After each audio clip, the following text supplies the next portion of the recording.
suis très heureuse de vous. Je m'appelle Catherine Mertens et je m'occupe de la communauté ESG. Donc, juste pour vous dépeindre un petit peu ce qu'est BESI, c'est la Chambre de commerce de Bruxelles, mais aussi l'Union des entreprises de Bruxelles. Et notre nouvelle approche, c'est de dire que BESI, eh bien, c'est une communauté de membres qui sont experts dans leur domaine.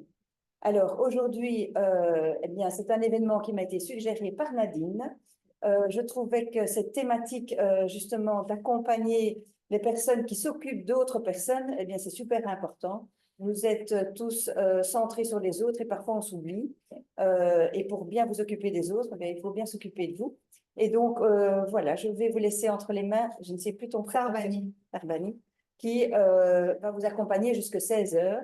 Et voilà. Donc, si vous souhaitez avoir... Oui, vous vouliez dire quelque chose? Je voulais dire que si vous souhaitez des informations sur BESI, vous pouvez aller vers Nadine qui me transmettra le message. Malheureusement, je ne peux pas rester avec vous. J'aurais bien aimé parce que la thématique m'intéresse vraiment fort. Mais voilà, ce sont les agendas. Je vous souhaite une bonne après-midi. Oui? C'est quoi le département ESG? Bonne question. Donc, ESG, c'est tout ce qui est environnement, social, gouvernance. Il faut savoir que toute entreprise, même si elle est très petite, en tant que coach, vous êtes souvent fournisseur ou prestataire pour de grosses entreprises.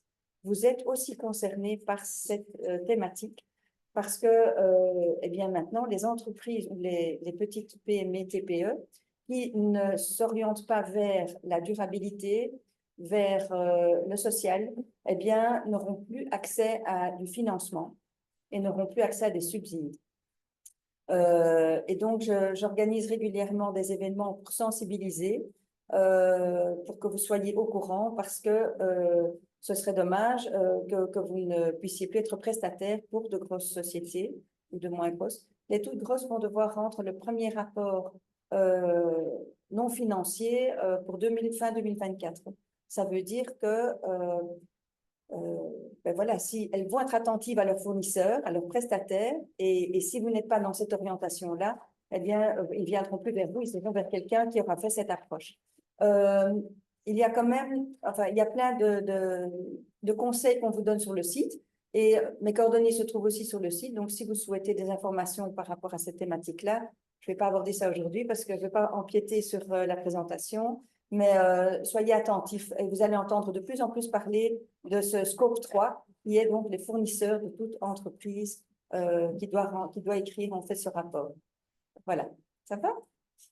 Avec plaisir. Au revoir. Nadine, tu veux dire moi sur Start Création, peut-être, qui est encore organisation d'événements? Donc, moi, je suis évidemment heureuse de voir voilà, que ta conférence a de l'intérêt. Donc, je pense que c'était important qu'on puisse de nouveau innover. C'est vrai que j'organise régulièrement des sessions ici qui correspondent généralement vraiment aux besoins de rencontre des entrepreneurs. Et c'est vrai que un de mes constats, je suis donc business coach depuis 15 ans, et un de mes constats, c'était d'avoir de plus en plus dans mes consultations des profils de coach thérapeute, des personnes qui développent des métiers, des approches holistiques. Et donc, je pense que c'était important d'organiser ce rendez-vous avec voilà, tous les praticiens professionnels du secteur qui, je le suppose, se posent des questions au niveau justement de leur marketing, de leur place ici dans la société. Donc, je pense que c'était important d'identifier une personne comme toi avec ton profil pour parler à d'autres praticiens ou bien des praticiens en devenir. Voilà. Oui. Oui, bien sûr. Bonjour à tous. Mon collaborateur et moi sommes ici au nom de Bella Africa Media. Nous allons donc filmer cette chouette session aussi avec Safari. Nous voulions savoir si les personnes qui ne veulent pas être filmées. Moi. Quelqu'un d'autre? Voilà. Merci. Ok, bonjour. Enchantée. Heureuse de vous voir tous ici aujourd'hui. Je vais vous partager cette conférence que j'ai créée en toute humilité. En fait, c'est un sujet très, très vaste et très complexe. Et rien que par l'introduction de Catherine, je me rends compte qu'il y a tout un volet que je n'ai pas abordé, qui est la relation aux entreprises. et la façon dont le coach rentre en relation avec les entreprises. Moi, ici, mon objet est vraiment de partager par rapport à ce que moi j'ai vécu dans ces 10-15 ans de travail en tant que thérapeute, coach, accompagnatrice. Et donc, c'est un peu ça qu'on va discuter aujourd'hui. Je vais commencer avec tout simplement. Pardon? Juste Oui. au blanc aussi, peut-être. Ah oui. Personne, Zijn er Nederlandstalig in de zaal of Engels? Someone speaks only English? Ah, ok. Bah, alors on peut continuer en français. Merci. on t'entend. Oui, ok. Donc, je vais commencer par me présenter peut-être. Donc, je suis sociologue de formation, j'ai 52 ans aujourd'hui et je suis tombée un peu par hasard dans la marmite du coaching et de la thérapie, c'est-à-dire qu'en 2012, mon papa est décédé et ça a complètement chamboulé ma vie, c'est-à-dire que je suis revenue à mes origines qui sont indiennes, allemandes et j'ai commencé à me reconnecter à quelque chose en moi qui était de l'ordre de la spiritualité. Et donc, j'ai commencé à me former dans ces domaines-là. J'étais auparavant consultante en communication à la Commission européenne, ensuite dans des PME. Donc, j'avais un job assez classique, on va dire. Et soudain a émergé en moi ce besoin de reconnecter à autre chose. Et donc, je me suis formée en astrologie d'abord. Et comme j'ai un tempérament fédérateur, je me suis engagée très rapidement en fait à mettre à disposition un appartement et à partager l'espace avec d'autres thérapeutes qui eux-mêmes étaient dans le tout début de leur carrière. Donc on parle c'était en 2012-2013, il y a 12 ans maintenant. Aujourd'hui, ça semble commun, tout le monde est un peu thérapeute, coach, il y a des centres pluridisciplinaires un peu partout. Mais à l'époque, il n'y avait rien. C'était vraiment le vaste no man's land, quoi. On ne parlait pas vraiment de tout ça. Et donc, comme je suis fort imprégnée de la culture indienne, brésilienne, américaine, j'ai vraiment cette vision aussi cosmopolite d'autres environnements. Et je me suis dit, tiens, il y a un manque à gagner ici à Bruxelles. Et donc, j'ai créé un centre qui s'appelle le Holistic Coaching Center. Et donc, on était une dizaine à partager cet appartement. Il y en a même dans la salle ici qui s'en souviennent.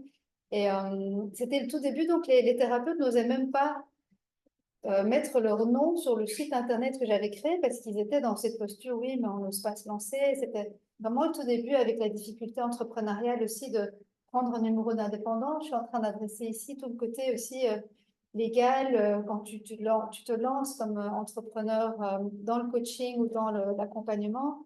Il y a quand même une fragilité, quoi. Il y a des dépenses et il y a toute une réflexion à avoir. Donc, on a commencé comme ça, un peu informellement. Et de fil en aiguille, on a évolué et très rapidement, en fait, au bout de quelques mois, je me suis rendu compte que c'était invivable. Donc, je partage ici vraiment le parcours. C'était invivable parce que je tenais toute seule la barque et je devais communiquer, je devais en même temps suivre les personnes, faire des interviews et mettre plein de choses en mouvement pour qu'il y ait de la visibilité. Et en même temps, je devais moi faire mon travail de coach et trouver aussi mes patients et mes clients, etc. Bon, j'ai complètement arrêté ça. Je mettais d'ailleurs à disposition un appartement grâce à mon ex-mari. On avait voilà, un espace. Donc, il n'y avait même pas les frais dont je vous parle de l'espace, quoi. Donc, mais malgré tout ça, j'ai dû arrêter. J'ai continué avec une activité en solo, du coup, où j'ai repris encore un autre espace. Et puis là, j'ai décidé de rentrer dans la sous-location et donc de faire de la sous-location d'espace avec d'autres thérapeutes, avec un agenda partagé. Vous connaissez peut-être certains d'entre vous ce système. Et c'était aussi vraiment très complexe. D'autant plus qu'à l'époque, je montais en parallèle un centre de retraite au Maroc qui s'appelle le Dave Mahal. Et donc, c'était très complexe d'être en même temps en train de gérer cet appartement, les agendas et les choses, et l'autre projet. De fil en aiguille, je passe les détails, se passe la vie, le divorce, les difficultés de changement, en fait, qui arrivent aussi pour nous, les thérapeutes. On n'est pas hermétique, enfin, on n'a pas ce super pouvoir de ne pas vivre de transformation personnelle, au contraire. Et là, je découvre le yoga. Au détour d'une retraite au Maroc, justement, je tombe dans le yoga qui me ramène à la maison, en fait, qui me ramène dans ma culture d'origine et je tombe complètement accro de cette technique qui s'appelle le Kundalini Yoga. Et je crée la Savitri Life Academy en 2019 et qui continue aujourd'hui à exister. Et je me passionne pour cette technologie, tant et si bien que je n'arrive plus à continuer les autres soins que je donnais. Et donc, je me suis vraiment focalisée là-dessus. Ça, c'est un peu pour vous expliquer le contexte de qui je suis et pourquoi on a décidé de mener cette conférence ensemble, parce que je pense que j'ai touché à pas mal de choses, pas mal d'aspects de la vie entrepreneuriale, ces difficultés, ces challenges, pour pouvoir aujourd'hui peut-être rassembler dans une coquille ce que moi j'ai expérimenté et pour partager ensuite quelles sont vos expériences à vous.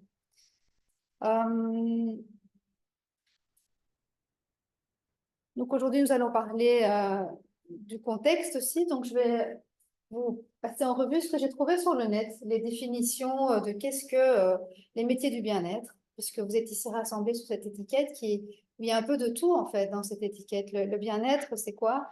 Donc ici sur le net, j'ai trouvé un métier du bien-être est une profession qui améliore le quotidien des patients ou des clients, propose des services d'accompagnement et de soutien physique ou émotionnel pour soulager une douleur, par exemple, ou un état de stress.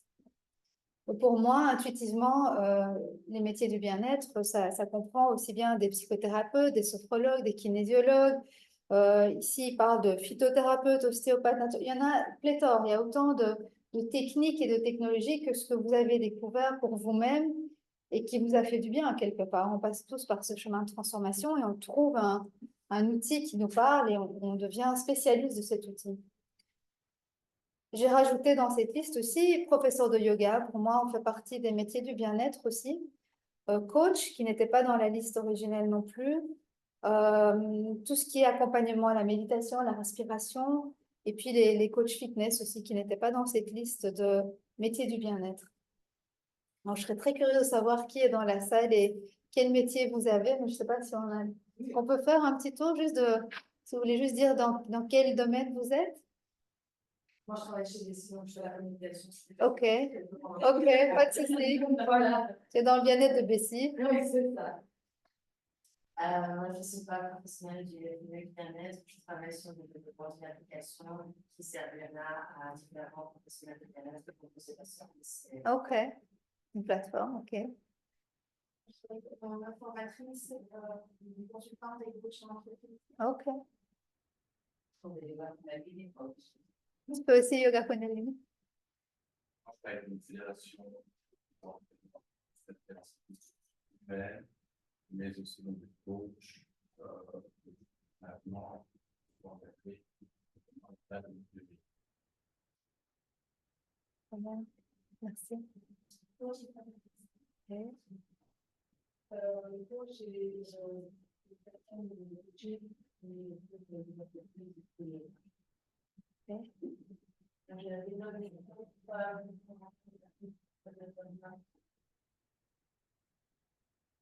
Coach en immunologie intuitive. Je suis dans IT Business et j'ai fait une formation de coaching. Ok. Quand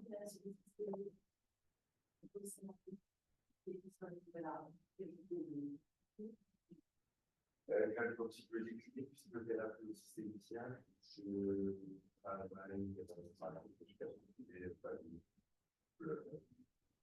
enfants, adolescents, intervenant dans l'éducation familiale, organisme social,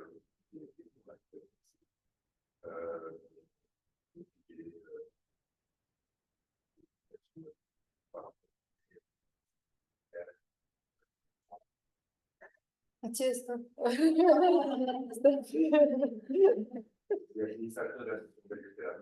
Ok. Moi, je suis stagiaire chez les Merci. Moi, j'ai l'entreprise de ressources humaines. On est tout le temps en avance. Je pense que c'est décidé, mais je vais pouvoir Moi, je suis en transition professionnelle, en formation, et j'ai acheté une formation de la classe. J'ai envie des femmes à la télévision, à ce qui est de la télévision. et le manager général de Chance. Voilà. Ce prologue qui s'est bien en individuel et en entreprise. Moi, c'est grave. Je suis coach en entreprise des particuliers aussi, en réalité, chacun des entrepreneurs. Alors, moi, je suis architecte d'intérieur spécialisée dans le bien-être au travail et l'aménagement urbain. C'est bien. Ouais, c'est bien. Et Marie? Moi, je suis coach dans les préparations. D'une part, pour les sportifs de niveau, mais en même temps, tout le monde nous amène des compétences dérisoires. Tout le monde est là. C'est vraiment compliqué, les gens aient accès au coaching. Parce que la plupart du temps, la fin, c'est quoi? C'est vraiment poussé par un effet. Donc, c'est une manière de la faire avoir des compétences.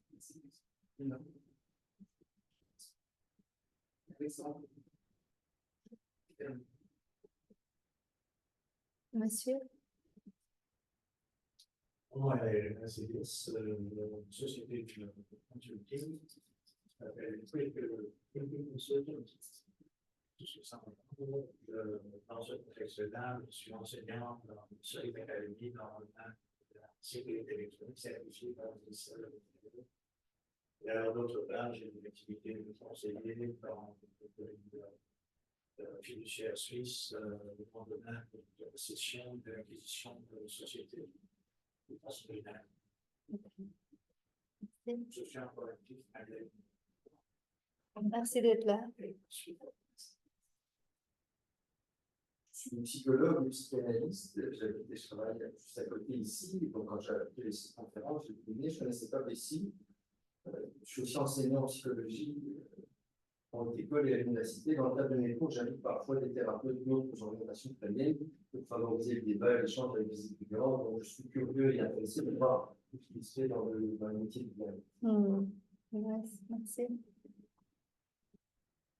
C'est Carole, je suis aussi en reconversion après une carrière dans une entreprise et je m'oriente peut-être vers tout ce qui est massage assis. Je ne sais pas si vous l'aviez cité. Oui, bien sûr, ça fait partie. Je ne vais pas citer parce que la liste est vraiment longue. Bien sûr. Oui, bien sûr.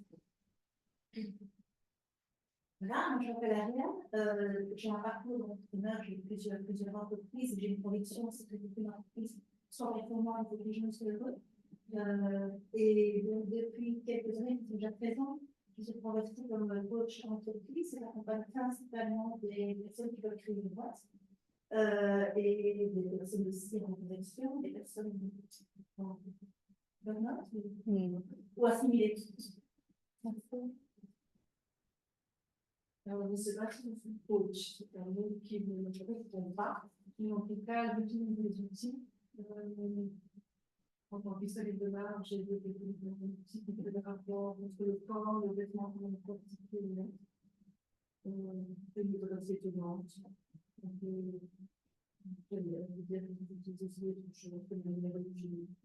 Voilà, toutes ces choses qui finalement font qu'il y a un changement des gens. Je fais ça depuis une dizaine d'années à avoir une vie très académique et très raisonnable. Et je suis lancée dans l'entrepreneuriat. Et je travaille à Bruxelles, à Genève, en Suisse, professionnelle. Là, en tout cas, il y a un appel, quelque chose qui va changer ma vie. Merci. Quel bel éventail de personnalités, Moi, à part ma qualité de média aujourd'hui, je suis une grande amatrice de soins alternatifs de développement et de cheminement personnel. Donc, je ne suis pas ici par hasard. J'ai vu des thérapeutes, des psychiatres qui ont des chocs émotionnels, mais sinon, je travaille aussi sur le transgénérationnel pour trouver les personnes qui nous correspondent. Donc, à tout ce qui est ici, merci de faire ce que vous faites parce qu'on en a besoin et c'est bien de pouvoir en parler. Voilà. C'est important et d'autant plus que c'est quand même un chemin du combattant d'être sur cette chaise, sur cette place, de prendre soin de l'autre et en même temps cheminer soi-même. Donc, je vais continuer un petit peu ce que j'avais j'avais prévu. Donc, le contexte, c'est les débuts du développement personnel et du coaching. Donc, j'étais un petit peu regarder ce qu'ils disaient parce que, bon, moi, on est dedans, mais on ne connaît pas tellement l'histoire. Donc, en fait, ça a commencé déjà avec Maslow. On dit que c'est la figure majeure et qu'il apporte les 5 aspects du développement physique, mental, émotionnel, social et spirituel.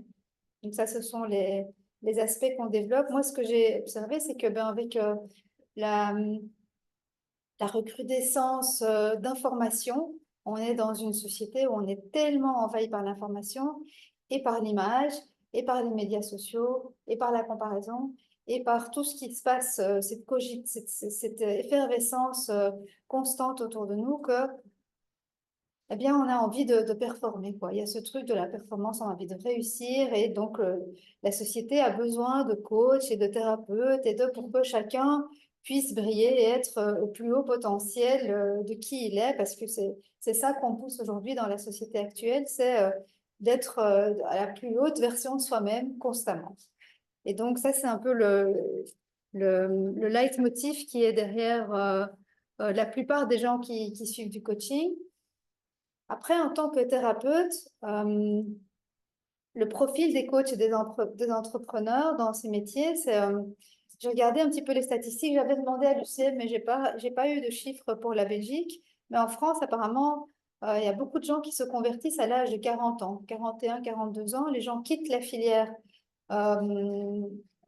traditionnelle et vont vers la deuxième partie de leur vie et se créent un nouvel emploi. Et beaucoup de gens se destinent dans les carrières du bien-être. Et de manière étonnante, 25% de ces personnes, des professionnels reconvertis, viennent du milieu du marketing et du commerce et de la communication. Je trouve ça assez intéressant. Moi-même venant de la communication. Les personnes issues du marketing, du commerce, de l'enseignement, les métiers du social, du service à la personne, de l'art, du spectacle et des ressources humaines sont les plus attirés par ces secteurs apparemment. Alors, on va pas faire un tour pour voir ce que vous aviez comme métier avant, mais je pense que ça correspond pas mal à ce qu'on a entendu. 85% des reconversions, d'ailleurs, sont des femmes. Donc, je suis aussi très heureuse d'accueillir des hommes aujourd'hui parce que je trouve que la balance est en train pas dire de se rétablir, parce que quand on va en formation, on est quand même du 95 ou enfin du 80-20, sorry, et ouais, 70-30, c'est déjà bien plus rare. Et puis, dans leur recherche, études de psychologie et magazine, là où psychologue.net, par contre, ils disent que 80% ont envie de travailler dans un domaine social qui fait sens. Donc, c'est vraiment cette recherche de sens qui nous oriente vers les métiers du bien-être. Alors, on va passer à quelque chose de plus perturbant, c'est la réalité du marché. Donc, c'est quoi ce marché dans lequel on nous pousse et dans lequel on nous invite? Donc, il y a pas mal de sites qui aident à la transition et qui vendent le métier du bien-être et vous allez vous sentir bien, vous allez dans votre ikigai, ça va être merveilleux parce que vous allez vibrer ce que vous voulez être dans la vie et participer et pouvoir contribuer au bien-être collectif. Mais ce qu'on ne nous dit pas directement, c'est que il y a effectivement, on parle de concurrence, qu'il y a quand même beaucoup de gens qui se lancent. La Belgique, je pense, c'est un des pays les plus outillés en coach et thérapeute en toute l'Europe, en tout cas. La question de la crédibilité aussi, c'est vrai qu'il y a beaucoup de gens qui se lancent et qui n'ont peut-être pas tous les bagages. Aujourd'hui, il y a quand même la possibilité de faire ce qu'on veut et d'être qui on veut dans la vie, dans les réseaux sociaux ou dans un site que tu peux créer comme ça à partir de rien. On peut s'inventer une vie. Puis il y a tout le côté promotion marketing quand même, qui est un métier en soi, mais qu'on doit improviser en étant coach, thérapeute, etc. La durabilité financière, donc on doit aussi avoir tout ce background de comptable, savoir comment tenir une boîte, savoir quels sont les frais qu'on peut imputer ou pas, avoir une notion déjà, tiens, en fait, je peux réduire ma charge en rentrant des notes, etc. C'est toute une éducation, en fait. Et puis, à côté de ça, vient se rajouter toute la notion de l'individu, puisqu'on est... on a une personnalité, on a une vie, on a des enfants, on a des des conjoints ou pas. On a un corps physique aussi avec une santé qu'on doit maintenir. Et donc tout ça, ça fait vraiment beaucoup pour une personne qui se lance dans le coaching et dans l'accompagnement. Oui? Est-ce que quelqu'un a des chiffres combien de personnes qui, de coaching, après, qui peuvent en vivre? Les gens, 90%, les gens en vivent, je ne sais pas si c'est vrai, et que 90% des coachs, des coachs ne vivent pas de leur Ah oui, je suis. des chiffres. J'ai pas trouvé de chiffres. Ouais. Mais est-ce que quelqu'un a des chiffres? Mais ça m'étonne pas et je vais y arriver tout à l'heure quand on aura parlé des challenges. Je pense qu'une grande partie des gens qui se forment en coaching aussi le font pour eux, comme les personnes qui se forment en psychologie, qui cherchent à se comprendre et à se connaître.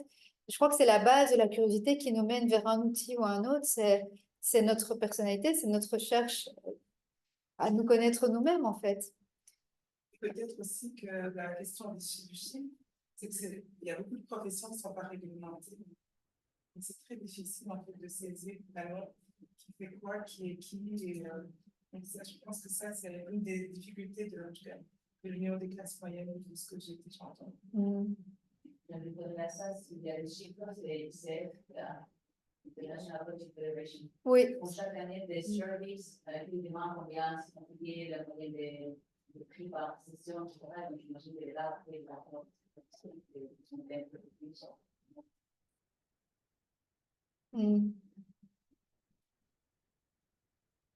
Oui. Donc ça, c'est un petit peu la réalité du marché avec ce qu'on en connaît intuitivement et ce qu'on ressent aussi en parlant avec les collègues. J'ai même des collègues qui n'ont pas voulu venir aujourd'hui parce que ça vient vraiment toucher à quelque chose qui est un peu tabou en fait aussi. C'est, tiens, en tant que thérapeute, est-ce que j'ai le droit d'aller mal ou est-ce que j'ai le droit d'avoir quelque chose, des difficultés financières? C'est vraiment quelque chose dont on n'aime pas parler particulièrement parce qu'on est thérapeute et parce qu'on vient aider les gens autour de nous. Donc c'est assez complexe d'aborder ce sujet. Alors, les challenges, pour moi, il y en a deux en gros. Il y a la rentabilité, la pérennité et la rentabilité de nos pratiques. Le fait, comme j'expliquais avant, que ce sont différents métiers dans un métier. On doit vraiment être aussi bien à la finance, à la comptabilité, au marketing, à la prise de décision aussi. Je pense qu'un des gros challenges aussi, c'est l'isolement. Que justement, c'est pas pour rien qu'on s'est rassemblés aujourd'hui ici et qu'il y a peut-être cet engouement, c'est qu'il n'y a pas vraiment une corporation, il n'y a pas vraiment un lieu où on peut se rassembler et parler entre thérapeutes, coachs, accompagnateurs, développement personnel pour échanger sur nos difficultés et peut-être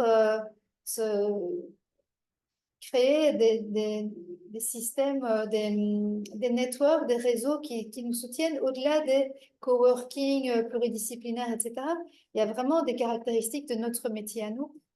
C'est d'ailleurs quelque chose qu'on est en train de réfléchir à mettre sur la table dans un appel à proposition pour accompagner justement les coachs thérapeutes dans leur processus de redynamiser leur pratique par certaines techniques et certains protocoles qu'on est en train d'établir. Donc la rentabilité, j'ai jeté quelques idées sur la feuille en me disant, voilà, j'ai parlé avec Sandrine Thiebaud l'autre jour, qui est la dame qui organise, vous savez, chaque année les salons du bien-être, qui a ce grand réseau. Beaucoup de personnes ont déjà pris part à ces salons. D'ailleurs, on s'est même rencontrés parfois là. Donc, je discutais avec Sandrine, elle me disait, oh, tu sais, est-ce que tu es d'accord avec moi que c'est quand même un métier pas facile, quoi, qu'on doit prendre des décisions, est-ce qu'on choisit de mettre notre argent, notre investissement dans un site, ou est-ce qu'on paye des cartes de visite, ou est-ce qu'on vient participer à un de tes salons, ou est-ce qu'elle dit, oh, ben, tu sais, oui, c'est vrai, le gros challenge des gens dans votre métier, c'est la communication et l'image. Je dis, ah oui, je dis, c'est bien et tout. Je dis, donc, tu fais des accompagnements. Est-ce que tu trouves qu'une fois que tu as accompagné, que les gens ont une bonne image et qu'ils ont une bonne carte de visite ou un bon site, qu'ils ont le bon wording, la sémantique est alignée, Est-ce que à ce moment-là, ça décolle? Elle me dit, bah, ça dépend. Elle me dit, j'ai pas de chiffres là-dessus. Elle me dit, par contre, je connais des coachs qui cartonnent. Je dis, ah oui, bah, c'est quoi la différence entre un coach qui cartonne et un thérapeute ou un coach qui cartonne pas? C'est quoi qui fait la différence entre ces deux personnes? Comment est-ce que certains y arrivent et certains ont difficile? Et je me suis posé la question, je suis arrivée à certains constats, je ne sais pas si vous serez d'accord, on en parlera après. Moi, je pense qu'il y a une grande, une grande part dans cette réussite, c'est le réseau, c'est peut-être la classe socio-économique, c'est la capacité d'être aligné avec sa pensée, d'avoir une vision aussi stratégique, marketing.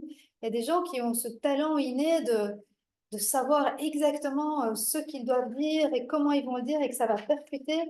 Donc c'est un talent, on n'a pas tous ce talent. On peut arriver avec beaucoup de talent dans notre accompagnement, dans notre façon d'être en présence avec nos patients et nos clients, mais le talent marketing, c'est quelque chose qui ne s'improvise pas, ça s'apprend ou c'est inné. Donc pour moi, il y a un côté un peu socio-économique aussi, et puis le réseau, on connaît beaucoup de gens, donc on peut très très vite décoller. Aussi oser, je crois qu'il faut être assez extraverti aussi, je veux dire, pour pouvoir oser franchir le cap et parler de soi et donner les cartes et être présent dans les bons endroits. Ça vient aussi donc du coup du métier précédent qu'on a eu peut-être. Si on a été dans le marketing, la communication, bah, a fortiori, on a déjà tout ce qu'il faut pour se mettre dans la place.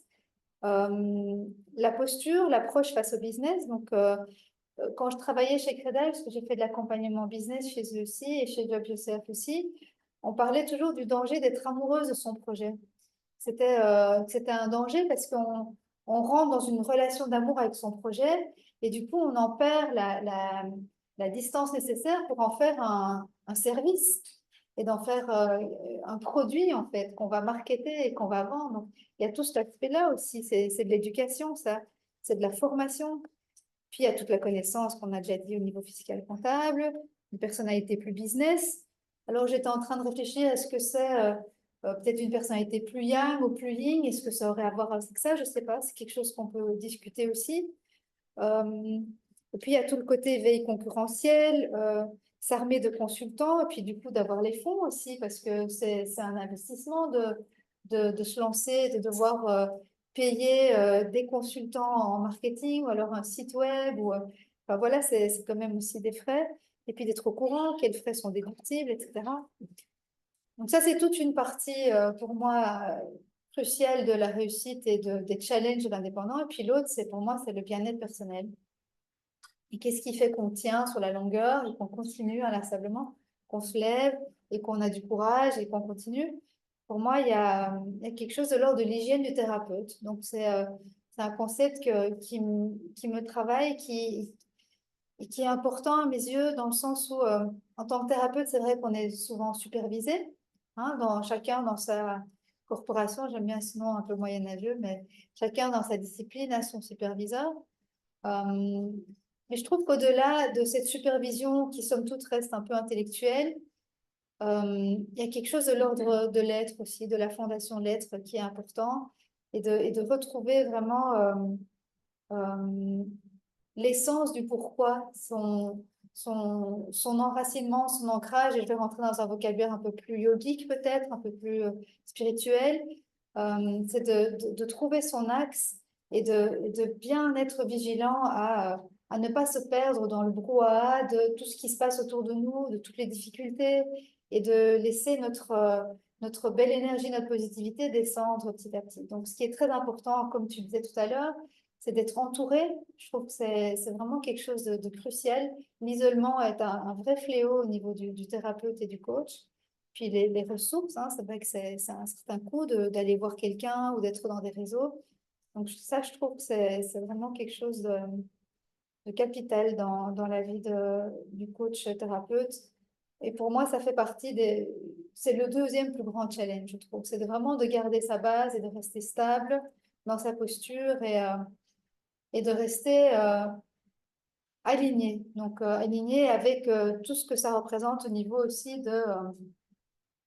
la résilience, rebondir, être créatif, mais pas trop, puisque vous avez vu dans mon parcours, comme moi je suis hyper créative, ben, je peux commencer à pratiquer quelque chose de nouveau qui m'aura intéressé, et puis donc laisser tout ce qu'on aura construit. Donc il y a aussi tout un côté stratégique, mais non, il faut s'entourer de gens qui sont un peu plus stratégiques que nous, et donc d'avoir dans son entourage des personnalités un peu plus business, qui vont vous aider à garder le cap, qui vont vous aider à mettre en place des stratégies à long terme et de pas juste passer d'une envie à une autre au gré de ce qui se passe dans votre vie. Donc ça, c'est un peu ce que moi j'ai rassemblé comme information. Et je voulais terminer par des petits conseils de ce que moi j'ai rassemblé dans mon parcours. Et puis je propose qu'on échange après, que vous disiez un petit peu ce qui vous touche dans votre quotidien. J'ai rassemblé ça dans les 4 accords de texte. Je trouvais que c'était plus facile à retenir.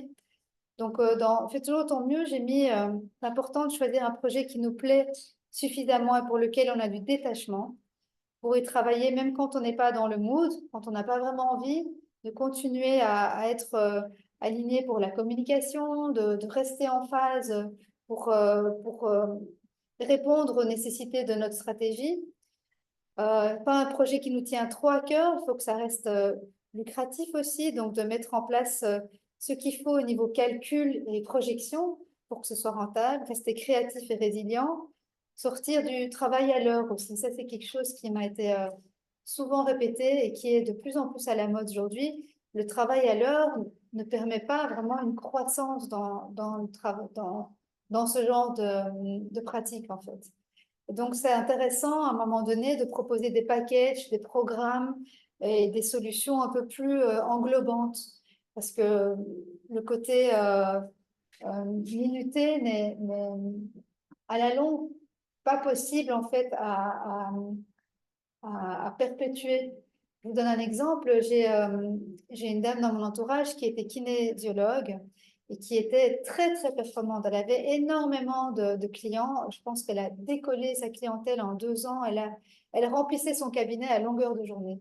Tant et si bien qu'au bout de 2 ans, elle a été en burn-out et elle a complètement dû arrêter son activité alors qu'elle était au sommet de sa carrière. J'ai un petit peu eu ça avec le Jet Boudoir aussi, où j'ai commencé à proposer aussi des soins énergétiques et des massages. Et après un moment, on ne peut plus. Le travail à l'heure n'est juste pas rentable et physiquement épuisant. Donc, c'est important aussi de trouver cette balance et de proposer des choses qui nous permettent de tenir dans la longueur ou d'avoir une hygiène de vie extrêmement solide. Enfin, même ça, c'est pas suffisant. Je pense que vraiment, il y a des métiers qui sont épuisants. On en parlait d'ailleurs même avec les constellations. On ne peut pas consteller 5 personnes d'affilée. C'est juste impossible. Ou même dans des coachings aussi profonds que les tiens, Brigitte, c'est impossible d'avoir 2-3 personnes dans une journée parce que tu passes déjà 2-3 heures avec une personne, tu vas vraiment à fond. Donc, voilà, donc c'est important de réfléchir à ce côté-là. Le deuxième, ne fais pas de suppositions. Pour moi, je rajouterais quelque chose de Access Consciousness, qui est une école américaine que j'aime beaucoup, qui dit « Tout est le contraire de ce qu'il paraît, rien n'est le contraire de ce qu'il paraît ». C'est une phrase à méditer. Donc, c'est ce que je disais tout à l'heure, garder le cap suffisamment longtemps. Quand on est occupé, on lance un projet, on met une communication en place et puis on veut des résultats.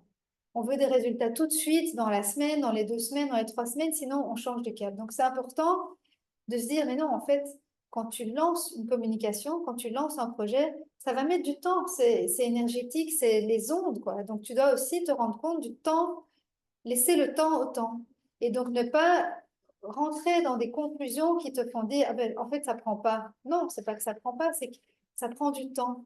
Et donc, c'est important, là, de nouveau, avec l'hygiène du thérapeute, avec ce que je propose comme routine et comme pratique d'ancrage, c'est de revenir en soi et de vraiment rentrer en résonance avec le projet, avec ce qu'il est en train de vivre, le projet. Parce que lui-même, il est une entité, en fait. Donc ça, c'est extrêmement important, de ne pas lâcher au moment où on a envoyé. Je ne sais pas si vous connaissez Abraham Hicks, bon, c'est un peu populaire, c'est drôle, j'adore ce qu'elle fait, parce qu'elle nous remet chaque fois dans cette créativité, dans notre centre, on revient dans cette conscience, et je peux vous le dire à vous, je ne pourrais pas parler de ça avec des gens qui sont dans l'ingénierie maritime, par exemple.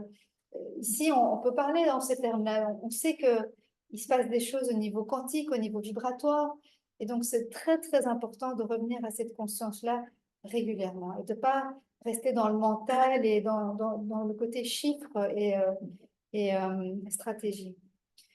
Autre chose que je voulais... Oui?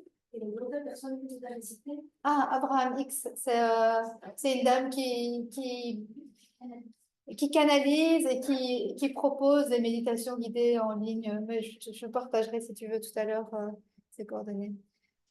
Donc, pour moi, au vu de ce que j'ai traversé avec mes projets différents et puis avec mon ex-mari aussi, qui était un homme d'affaires et qui m'a beaucoup appris dans ce sens-là, il m'a dit non, tu gardes le cap, tu gardes ton idée et tu restes dans ton axe. Ne va pas à chaque fois sur d'autres projets qui te semblent peut-être des quick wins ou des solutions plus rapides pour arriver à ton objectif. Garde ton cap. Et donc, ce que j'observe, c'est qu'un projet d'école, ça prend au moins 6 mois, 6 à 12 mois avant que les gens qui sont hors de votre zone de confort, votre zone vraiment familiale, familière, ou les amis, etc., pour que ceux en niveau 2 aient vent de votre projet. Ça prend vraiment du temps. Donc ça, c'est très important aussi de bien garder ça en tête. Et donc de rester dans une sobriété mentale, on appelle ça. De ne pas rentrer dans une transe, quoi. La transe de son projet, de ce qu'il devrait être, et de tous les points de vue qu'on a accumulés sur comment le projet devrait se comporter. Non, rester vraiment sobre. Et pour ça, de nouveau, je reviens à des exercices qu'on pourrait faire régulièrement dans notre quotidien pour revenir à cette sobriété.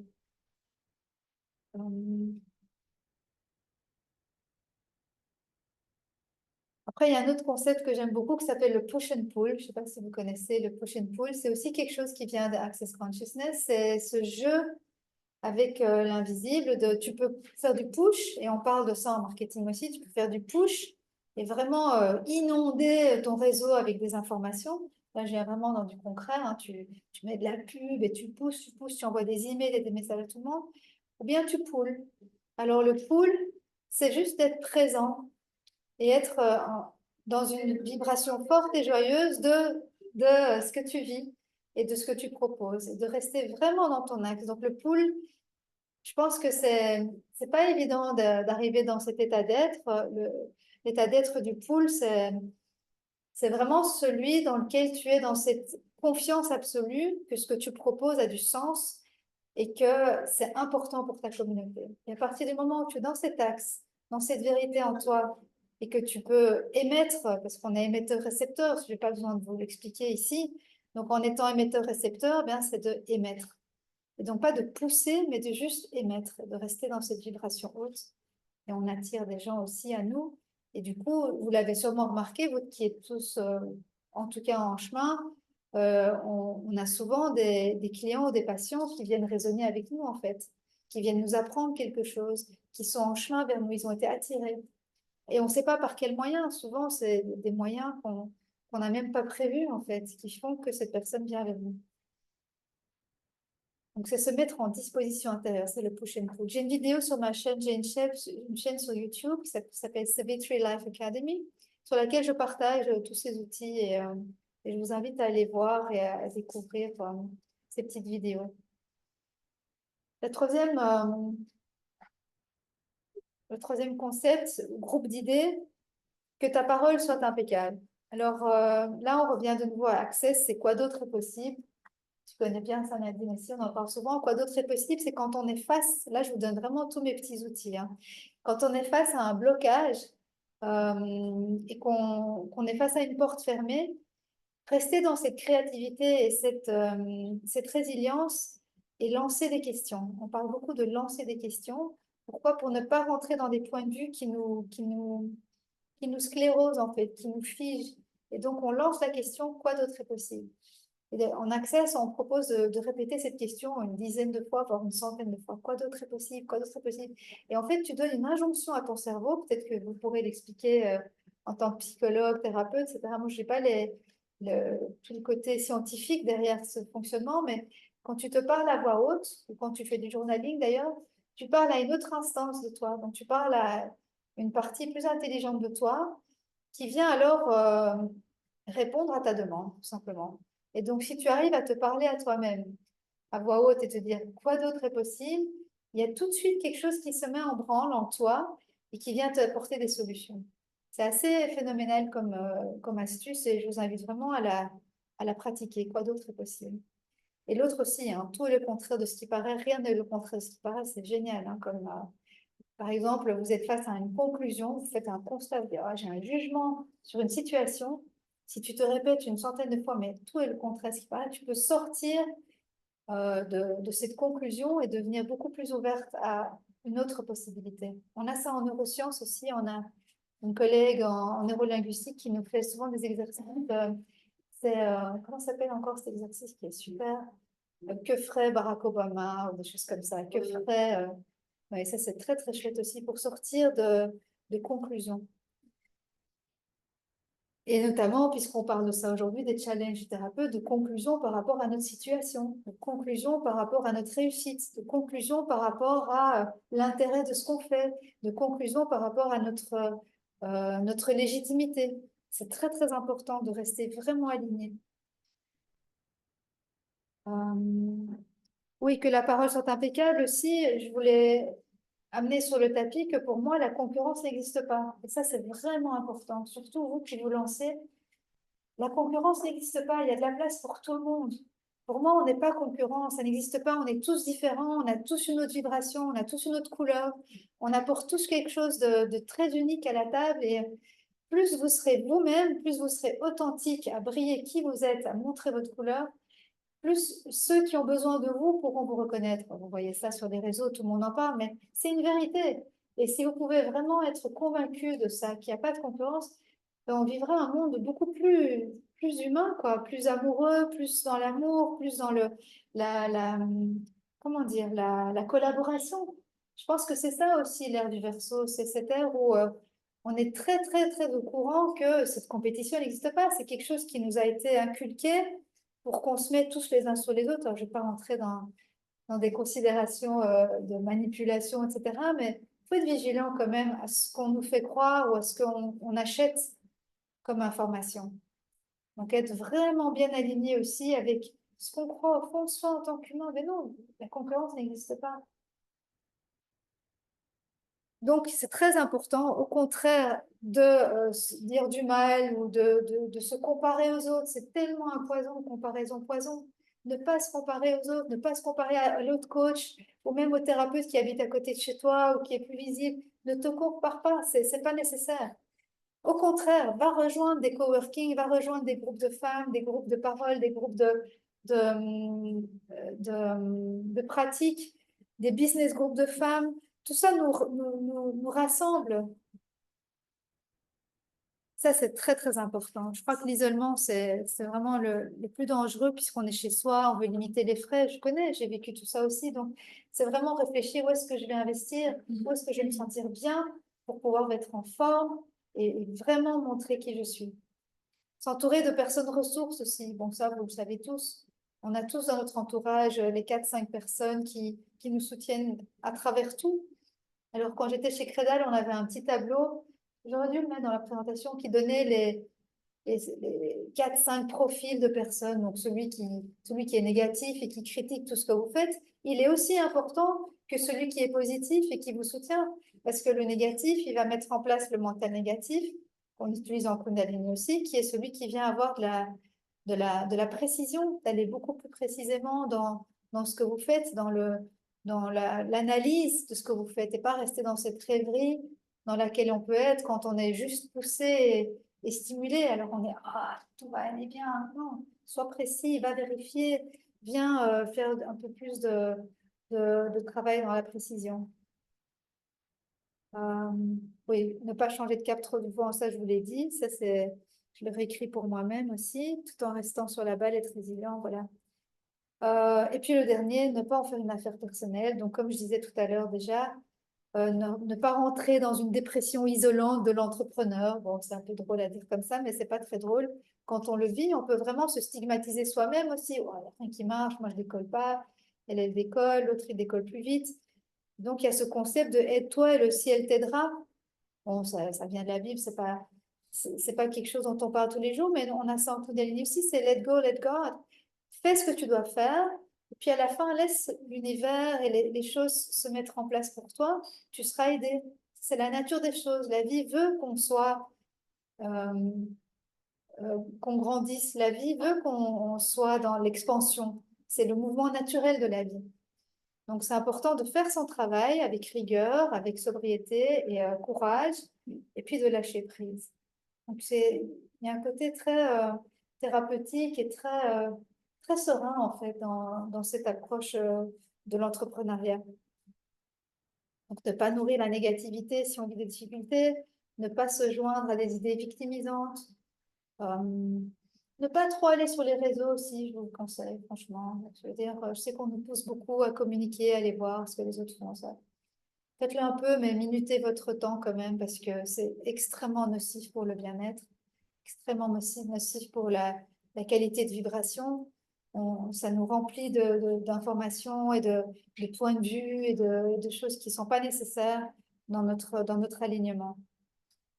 Bien se connaître aussi, je crois que ça c'est fondamental en tant qu'entrepreneur, savoir qui on est et se regarder avec sobriété, faire un SWOT, donc Strengths, Weaknesses, Opportunities and Threats, qui je suis, quelles sont mes forces, quelles sont mes faiblesses, et se regarder en face, vraiment aller se former et jouer de là où on a plutôt des avantages, là où on est plus fort, et puis se faire aider pour ce dont on est un peu moins capable aujourd'hui, ou bien se former là-dedans. Pour moi, c'est très, très important. Puis, important de ne pas rentrer non plus dans les implants de distraction. C'est de nouveau un concept Access Consciousness que j'aime beaucoup. C'est tout ce qui est blame, shame, regret. Tout ça, ce sont des concepts très intéressants aussi à éviter. Donc, ne pas rentrer dans tout ça. Ça aussi, je crois que j'ai une vidéo sur les implants de distraction. C'est très, très intéressant.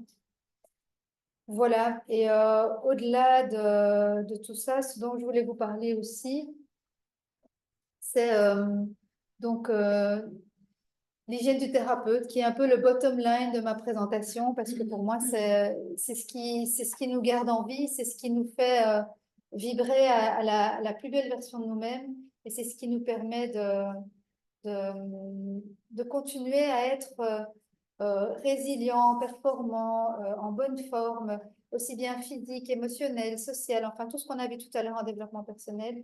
Donc moi, ce que je trouve essentiel, c'est vraiment le côté pratique quotidienne, d'avoir une pratique au quotidien, que ce soit 5-10 minutes, mais que vous ayez quelque chose qui vous accompagne dans la durée. Un exercice, un chant, une pratique de journaling, une pratique corporelle essentielle en tant que thérapeute. C'est très, très important de rester dans le corps et d'avoir cet équilibre entre le travail intellectuel, émotionnel et corporel. Si tu n'es pas bien dans ton corps, si tu n'actives pas le jus, le fluide de ton corps au quotidien, tu ne peux pas fonctionner. Et ça, c'est quelque chose qu'on oublie aussi dans nos pratiques. On est fort dans la tête, dans le cœur, on donne et on s'oublie. Et quand on s'oublie, en fait, c'est le corps qu'on oublie. Donc, c'est extrêmement important de rester en mouvement. Vraiment, c'est, je pense, la chose la plus importante pour continuer à fonctionner, avoir un équilibre mental. Donc voilà, il y a des pratiques qui existent. Je vous donnerai un petit papier après si ça vous intéresse. Ça s'appelle des pratiques de spiritual fitness. Donc c'est du fitness qui est en même temps un travail corporel, quelque chose de dynamisant et qui garde le corps dans une belle forme. Et en même temps, un travail sur la respiration. Vous savez tous aujourd'hui, je crois qu'il y a beaucoup d'informations sur tout ce qui est breathwork, que ce soit avec notre ami qui le fait dans le froid, ou les pratiques de pranayama qui nous viennent d'Inde, ou aujourd'hui on parle de, comment ça s'appelle, synchronisation cardiaque, des choses comme ça. Pardon. Cohérence cardiaque, voilà. Voilà. Extrêmement important aussi. Si vous pouvez tous les jours faire quelques minutes de cohérence cardiaque et de vous remettre dans ce côté d'alignement avec la respiration, vous gagnez énormément en bien-être et en tranquillité, en fait. Et donc, vous devenez beaucoup plus résilient, le cerveau a beaucoup plus de place pour fonctionner. Et enfin, voilà, tout ce qui est méditation, visualisation, journaling, pleine conscience, voilà, vous connaissez tout ça mieux que moi et vous avez certainement vos pratiques quotidiennes, mais peut-être que dans ce que je vous ai partagé, il y a l'une ou l'autre chose qui pourra se rajouter dans ce que vous faites déjà et qui vous apportera des bénéfices directs, parce que pour moi, l'hygiène du thérapeute, c'est des bénéfices directs. Donc ça, c'est un peu mon cheval de bataille et ma raison d'être aujourd'hui. Et alors, oui. Oui, par exemple, oui, de toujours te remettre dans quelque chose de positif, en fait. Mais dans la sobriété, c'est ce que je disais tout à l'heure. Donc, tu dois vraiment sentir les moments où tu as besoin de remonter l'énergie parce que tu es peut-être dans un down, ce qui nous arrive à tous. Et là, ce sont des moments où tu vas travailler peut-être par le corps, par la respiration ou par la visualisation. Tu fais une méditation couchée ou juste même aussi, ça peut être du dessin ou du collage ou des choses comme ça. C'est extrêmement bénéfique. Et puis, ce que je trouve très intéressant aussi, c'est de régulièrement faire un bilan. Faire un bilan de là où j'en suis aujourd'hui. Bon, pas tout le temps, on ne fait pas ça tous les mois ou tous les... Bon, c'est vrai que nous, on le fait régulièrement en astrologie, tous les mois, à la nouvelle lune et à la pleine lune. Aux nouvelles lunes, c'est l'occasion, qu'on y croit ou pas, c'est de travailler la thématique de la lune en question, du signe en question. Là, on est en nouvelle lune en Gémeaux depuis hier, donc on travaille la thématique justement des petits réseaux, de tout ce qui est communication, de tout ce qui est les rapports aux amis, la communauté.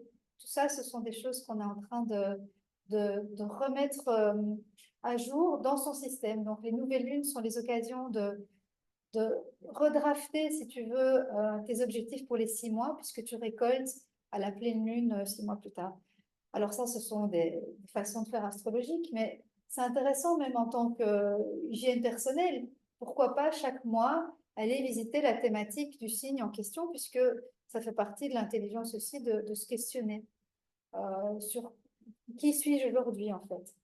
Nettoyer les lourdeurs, les vieux dossiers aussi, on a tous des protocoles pour faire ça et vous avez peut-être des personnes dans votre réseau qui vous aident à ça, des coachs, des mentors, des thérapeutes. Et puis, comme je disais tout à l'heure, remettre du mouvement dans son projet. Voilà, ça c'est un petit peu tout ce que je voulais vous raconter aujourd'hui. Donc, on a brossé un peu large et maintenant la place est à vous. Si vous avez des questions ou autre chose.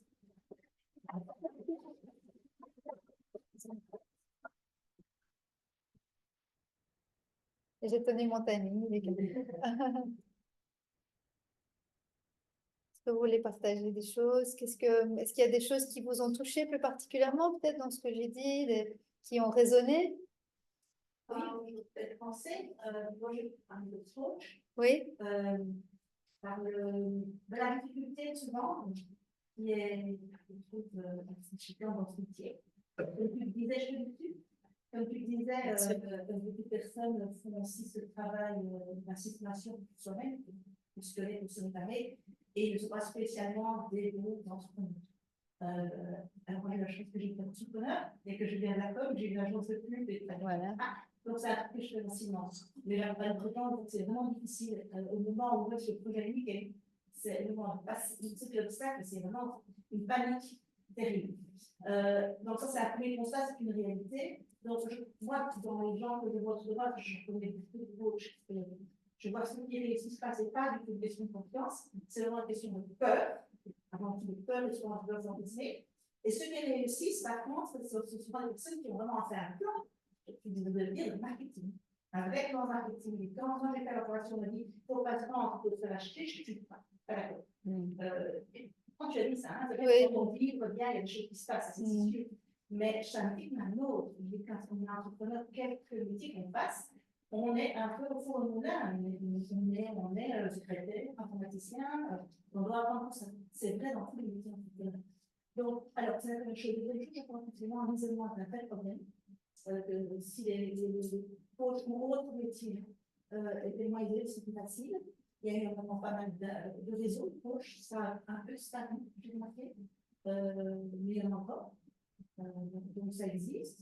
Ça m'a toujours chipoté, j'ai entendu me dire à l'époque quand j'étais en formation, de créer moi un centre, mais avec des personnes qui sont des commerciaux pour les autres. Ça existe, hein, comme Videntiel, comme ça existe, ça marche. C'est des gens qui sont commerciaux, des gens qui ne sont pas. Il y a des gens qui sont des bons professionnels, des gens qui sont des bons commerciaux. Et donc ça, je continue à penser que c'est quelque chose qui marche, et c'est pour ça que les coworking, comme Mobility et autres, je pense que ça marche.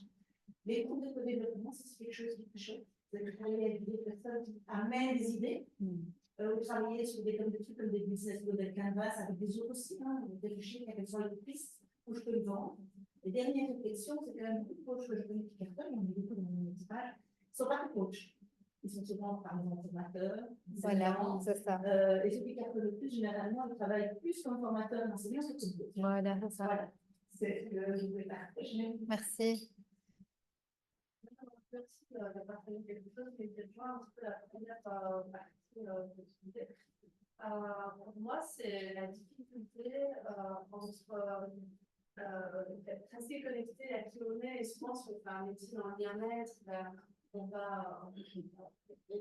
croit vraiment en ce projet, en ce qu'on a envie d'apporter aux autres, et puis après, il y a ce côté beaucoup plus pragmatique qui est le marketing, qui est le business, qui est ce qui va finalement nous ramener de l'argent, que je me sens vivre, parce qu'il n'y a rien à faire. Je pense que tous ceux qui sont dans le métier du bien-être ont une propension à être convaincus que ce qu'ils font va apporter du bien, et donc c'est merveilleux, et il faut le faire, et on a envie de le partager, etc. Mais à un moment, il faut revenir à la réalité, que si c'est notre métier, donc on a aussi des factures à payer, on a aussi voilà, une vie, et c'est un métier comme un autre. Et pour moi, c'est une grande difficulté, et je me retrouve maintenant dans cette situation aussi où je travaille comme coach en entreprise, j'accompagne des équipes, et c'est génial, et j'adore ce que je fais, et j'ai développé un programme aussi spécifique pour la RH, parce que j'ai été RH dans le passé, donc ça, genre aussi des métiers, voilà, et donc j'adore ça. Et il y a quelque chose en moi qui est en train de me dire, mais j'ai quand même envie de faire du développement personnel avec des particuliers. Et en plus, je suis convaincue, parce que je travaille beaucoup avec les entreprises, de l'intelligence collective et de la synergie qu'il y a dans les équipes, etc. Et donc, je suis en train d'aller visiter des endroits où il y a des thérapeutes différents, des nutritionnistes, des naturopathes, etc. Et je suis convaincue de tout ce que ça peut avoir de bien pour le bien-être de l'humain en général, de dire médecin, peut-être que quelqu'un qui va faire un nutritionniste parce qu'il a faire réfléchir, il a peut-être un problème relationnel avec la nourriture, c'est un personne qui va avoir un coach, quelqu'un qui a un burn-out, mais il a travaillé tout ça avec un psy, puis après, quand vous allez mettre le coach pour voir comment il se rend. Enfin, voilà, je suis convaincue de la synergie qu'elle a. Et en même temps, j'ai des personnes, comme je me suis dit, c'est pas sur ça que les gens me disaient, mais est-ce que tu as pensé ça dans ton business plan, d'aller louer un espace, où ça va apporter les consultations de particuliers, parce que ça remonte moins dans l'entreprise. Est-ce que tu es sûr que c'est rentable, tu peux pas en vivre, il faut garder l'entreprise, parce que l'entreprise ça apporte mieux. Mais en même temps, moi j'ai ce truc, on va mais j'ai quand même envie de le faire. Donc, je trouve que c'est très difficile de garder ce côté rationnel et business qui n'est pas naturel. Chez moi, en tout cas. En fait, c'est vrai que c'est quelque chose que j'ai pas souligné tout à l'heure, mais beaucoup d'entre nous ont d'autres jobs à côté et continuent à garder un métier connexe qui nous permet de vivre de notre passion, en fait, puisqu'on est passionné par notre métier, mais qu'on ne peut pas complètement vivre aujourd'hui. Donc, c'est vrai que tu peux peut-être, dans ton cas précis, enfin, je ne sais pas si tu attendais qu'on en parle, mais si c'est vraiment fort en toi de vouloir tester, de tester et de juste peut-être limiter. Ouais, ça. Oui, mais tu disais d'aller en individuel. Et, ouais, voilà. Moi, je dis, si vous avez une façon de dire pour un moment, qu'est-ce que je fais? Est-ce que je fais ce qui va me rapporter le plus en termes de business? Mais est-ce que c'est l'un ou l'autre? Bah oui, c'est ça. Voilà, c'est ça. Moi, je trouve aussi que c'est les deux. Oui. Oui et non, parce que ça aussi, on n'en a pas parlé, mais aujourd'hui, on a toutes les solutions online. Si ça fait partie des questions qu'on se pose en tant qu'entrepreneur, où est-ce que je mets mon investissement, où est-ce que j'investis en fait? Est-ce que j'investis dans un site, dans la com, dans un lieu, et tout ça sont des choses qu'on peut discuter et qui sont intéressantes à discuter avec d'autres et de vraiment formaliser, de quantifier, quoi, d'en faire quelque chose de rester vraiment sobre par rapport à cette question. Ouais.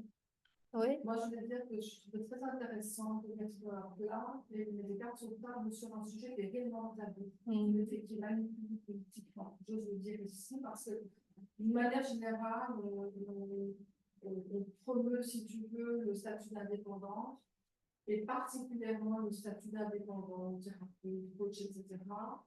Et je vois beaucoup de transferts d'illusions de ce côté-là. On est en mode dans l'entreprise et tout d'un coup, comme un mirage dans le désert, on va surinvestir la porte de sortie qui n'est jamais une d'être coach.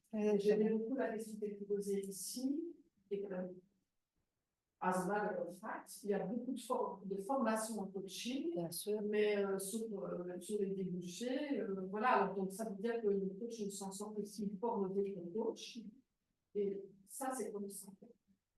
Donc, moi, je trouve aussi intéressant de voir, parce que je travaille à l'international, je vois qu'en Belgique, il y a beaucoup de thérapeutes, beaucoup de coachs, beaucoup d'acteurs en développement personnel, mais ce n'est pas ici qu'on est les mieux payés. Non, non. Si vous allez en France, vous avez les prix, donc vous allez le savoir. Et alors, très intéressant, pas l'allusion préliminaire à la pyramide de Maslow, c'est le dernier des besoins.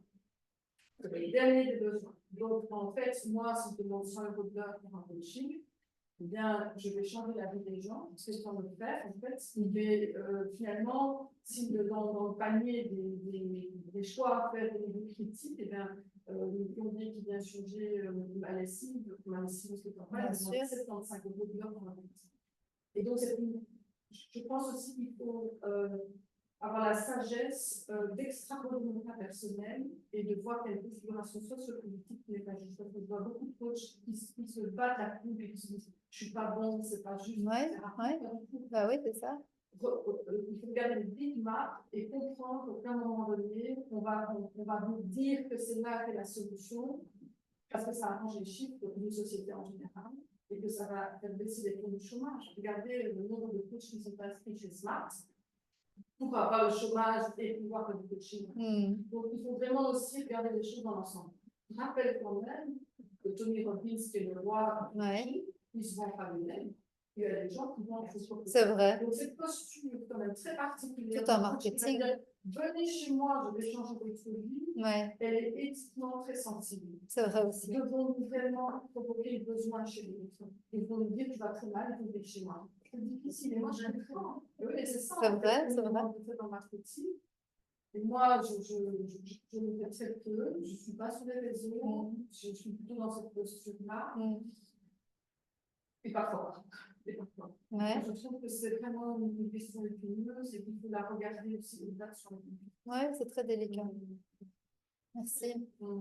Juste en pour dire que je ne sais pas si les académies de coaching, s'ils expliquent toujours à la personne qui va se former, que ça va être difficile d'en vivre. Voilà. Et je trouve que c'est une question de limite.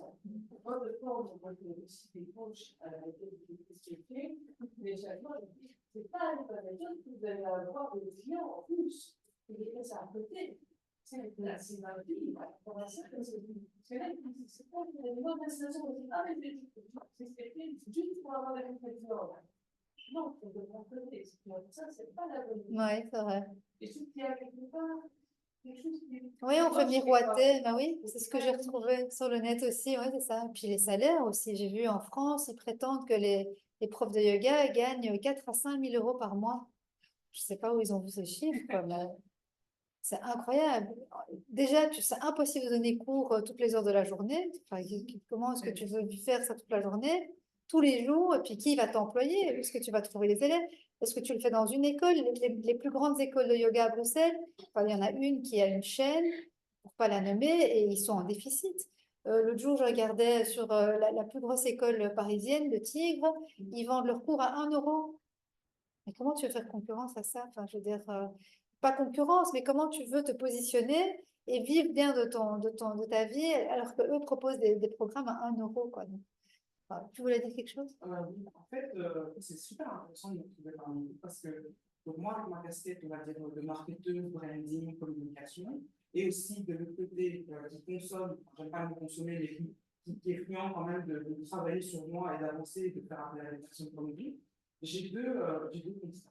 En fait, quand je vais chez ma thérapeute qui est spécialisée en massage et thérapie, en fait, cette personne est entrée dans ma vie, comme tu disais, on s'est attiré pour m'accompagner dans le travail que je faisais déjà sur lui. Parce que moi, il faut savoir qu'à part avoir vu une énergéticienne une fois et cette dame-là, je ne fais pas trop confiance. Parce que je pense que si à l'avenir du monde, on ne peut pas confier à n'importe qui, n'importe comment, je pense que vous tous ici, c'est ce que la de dire. Et en fait, cette dame, qui s'appelle Jessica, elle n'a jamais hésité délicatement, avec vraiment beaucoup d'élégance, à me dire, écoute, moi, ce qui me fait plaisir, c'est vraiment si tu parles de moi, de moi autour de toi. Et en fait, il faut savoir que moi, je suis le genre de personne, quand j'aime bien quelque chose, je vais en parler. J'adore ça. Et d'ailleurs, moi, si j'ai été voir Jessica, c'est parce qu'on m'en a parlé par une personne que je considère comme quelqu'un de confiance. J'ai une bonne image de cette personne. Quand elle me dit, Lina, va à tel endroit pour acheter des pommes, j'irai à cet endroit-là, et si j'aime bien, j'en parle. Donc, premier conseil que je peux vous donner, si vous rencontrez des Lina dans votre cabinet, c'est déjà de demander, voilà, si vous avez aimé cette séance aujourd'hui, si vous avez apprécié, n'hésitez pas à en parler. Et pour moi, dans la stratégie marketing, pour la casquette du marketing, ici, sans vouloir tomber dans l'aspect péjoratif du mot marketing, prendre les consommateurs pour des cons, au contraire, c'est de vraiment se dire, ici, on va créer un marketing relationnel one-to-one. C'est-à-dire que si moi je suis dans un marketing relationnel one-to-one avec la personne qui est devant moi d'abord, il y a une confiance qui se crée, il y a des liens qui se créent, des liens énergétiques de confiance, etc. Et de par ce fait, la personne-là devient vraiment l'ambassadeur de ce que vous faites. Et même si c'est 1 euro, ben, moi personnellement, j'ai un bon plat préparé chez moi avec les que j'ai choisi, ou bien un truc à 1 euro, même si c'est 1 euro, je ne vais peut-être pas prendre 1 euro, parce que j'ai une certaine conscience de qu'est-ce qui va faire du bien à mon corps ou pas. Parce que parmi tous les exemples que vous avez donnés, il y a aussi beaucoup de personnes qui elles-mêmes, avant de se lancer coach, et désolé, hein, c'est des critiques que je fais, avant elles-mêmes de se lancer coach, elles aussi doivent se faire coacher parce qu'il y a des libérations à faire. C'est pour ça que j'avais une remarque à faire par rapport à ce que tu disais tout à l'heure, le fait d'être là et de cool. Il y a des personnes qui n'arrivent pas à faire ça parce qu'elles ont elles-mêmes des endroits à aller revisiter. Donc, c'est pour ça que voilà, cette thématique-là, je l'aborde avec des pincettes parce que c'est comme les gens qui parlent de la loi de la vibration, de l'attraction, ben, il y a des étapes avant. Et moi, je le vis aujourd'hui, c'est pour ça que je vais en parler. Parce que moi les trucs d'attraction, j'écoute ça depuis 10 ans. Et je me disais toujours, j'y arrive pas. Je me dis, ça vient. En fait, non, j'étais rempli de blessures, un trauma, un bagage qui n'était même pas à moi. Et aujourd'hui, même le fait que je sois ici devant vous, je l'ai attiré. Alors que j'étais chez moi encore il y a 2 jours, à me dire, bah, vendredi, je fais rien. Mais j'ai attiré le fait d'être ici parce que je devais tous vous rencontrer, mais aussi parce que voilà, c'est une source de revenus pour moi aussi. Donc, vraiment, n'hésitez pas à demander aux personnes qui viennent vous voir de recommander. Merci. Et moi, je dois partir, vraiment, c'est très intéressant, les formations, mais les témoignages sont très touchants.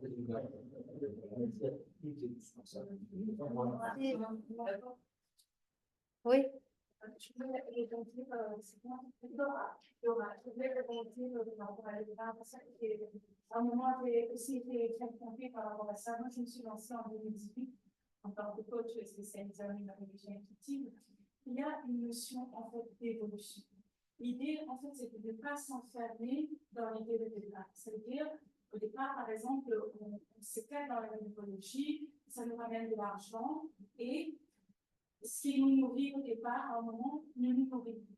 Et du coup, on doit évoluer. Par exemple, toi, ton évolution, ça peut être, par exemple, d'aller vers les particuliers. Mais quand aujourd'hui, tu as ce confort à donner, en fait, les programmes d'entreprise et tout, on oublie, en fait, ce qui nous nourrissait au départ. Et si la question n'était pas l'argent, plutôt ce qui nous inspire, plutôt ce qui nous appelle, Oui, complètement. on va voir ça différemment. Et ça va être vraiment très intéressant. Et c'est comme ça que j'ai pu en fait, sortir de quelque chose qui nous enferme au final, parce que les personnes pensent que la plupart du temps, on se dit l'entrepreneuriat, en fait, c'est la liberté, l'entrepreneuriat, c'est tout ça. L'entrepreneuriat, c'est juste une façon de vivre notre mission de vie. C'est une forme on peut très bien, à partir du moment où on sait qu'on est colonié, on peut très bien vivre de sa mission en allant pêcher sur la mer ou en allant lever les tortues. Il faut juste se dire que l'entrepreneuriat, c'est une forme et qui peut évoluer, on peut aller vers d'autres choses. Et en tant qu'opérateur, ce qui doit vraiment nous motiver, c'est vraiment qu'est-ce qui nous dit à faire de la Oui. Pardon, et parce que je vois un peu tout ça. Moi, la première chose qu'on m'a demandé dans l'orientation, c'est de poser la question de toute procédure un choix de voir un peu déjà comment on arrive. Alors, justement, c'est arrivé.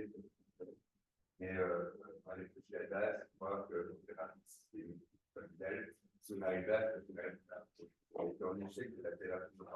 Et au final, on a été d'un part, la vie familiale, on y arrive, une forme professionnelle. Et je rejoins pas mal la vision que je suis voir dans le développement personnel et chez nous, selon les dernières années, c'est de dire, tiens, si on regarde un peu l'équation, parler par le dire en c'est mon chemin de vie, vient de moi, mon essence, c'est ma marque qui est arrivée, et un don, tout ce qui est que tu dois faire un temps, chanter, ou faire d'autres choses. Et au final, une forme dans la matière, avec l'énergie argent, comme thérapie. Vous voyez ça, dans ce sens-là de l'équation, c'est je pars de ce que je propose une qualité qui est intrinsèque en moi et qui émane gratuitement au final. Et puis au final, je arrive, alors, vous les réflexions, mais ça en place dans l'énergie argent, pour quelque chose qui est une réalité fiable, on pense ça, c'est dans le sens du passion, c'est ça, je vais nous mettre ça va être un temps plein, il faut qu'on vive. Et là, ça va l'énergie d'abord dans les poissons, et après, de l'avoir vu, jamais ça fonctionne. Jamais, moi, j'étais donc, c'est là où je trouve quelque chose entre c'est intéressant de dire, tiens, comment je peux mettre complètement une matière, quelque chose, et aussi quelque chose qui peut être affiné, de garder cet élément au final comme un peu un don, donc au budget du village, on va voir, les grands. C'est là le principe de base. Effectivement, comme ici, les gens les ouais, la société a un chef, là, après, que l'avenir de la chaîne de ça, Il y a beaucoup de gens qui fonctionnent comme ça aussi maintenant. Beaucoup de profs aussi. Mais il y a beaucoup moi, je m'en fais beaucoup de consultations gratuites que les gens ont connaissance avec le thérapeute qui viennent faire aussi. C'est pour faire nous, pour moi, les pédagogiques peuvent venir sans moi après les rendez-vous. Par exemple, se prendre des rendez-vous, je pense que l'on a déjà pas une question de moi, je n'en mets pas en question. Ça, c'est ce qui me dit, c'est vraiment un métier qui est pas compris. Et aussi, conséquemment, j'ai du coaching depuis que j'ai 18 ans. J'ai commencé par le coaching sportif. Cette chance. Puis, j'ai fait de la kinésie. J'ai eu des contacts avec les gens. Et puis, je me suis dit, mais j'ai envie de faire autre chose. Tout en travaillant. J'ai fait le soir et j'ai fait le psychanalyse. J'ai ça. Et puis, je me dis, mais vous pouvez. Psychanalyste, c'est bien, on va recevoir des gens, des amis, qui vont apprendre des choses. Mais quand quelqu'un vient chez moi, j'estime que c'est parce qu'il a aujourd'hui un problème. Et puis, on peut résoudre ça au plus vite. Alors, ça ne veut pas dire que on a que 5 rendez-vous, j'ai l'impression que vous êtes bien. Non, c'est beaucoup de travail. Donc, qu'est-ce que j'ai fait? J'ai complété, moi, mon instruction personnelle en étant coach de vie, coach professionnel, coach de conversion professionnelle, accès et préparation. Je touche tous les domaines qui marchent. C'est vraiment les personnes tous les domaines qui marchent. C'est fou. Et aujourd'hui, comme je dis, le fait du groupe de parole, c'est vraiment que les gens ne vont pas spécialement rester chez moi. Mais on voit aussi sur la coopération, on peut aller plus loin. dans leur démarche à s'occuper eux-mêmes. Et je pense que c'est important. Et j'arrête de me dire, mais ça permet aussi de venir régulièrement, de se faire en semaine. Je pense que je donne pas mal. Et je pense que si les gens se rendent compte de ça, ils iront vers d'autres thérapeutes aussi, plus approfondis, pour aller plus loin dans cette démarche. Et ils auront moins dépassé tout ça. Je travaille maintenant dans une être aussi bien le corps que l'esprit. Et le but, c'est vraiment peut-être prendre des choses dès déjà, ça veut dire avec les gars qui ne pas de santé et tout. Et puis, les lier correctement vers les bonnes thérapeutes que nous sommes pour pouvoir. Merci.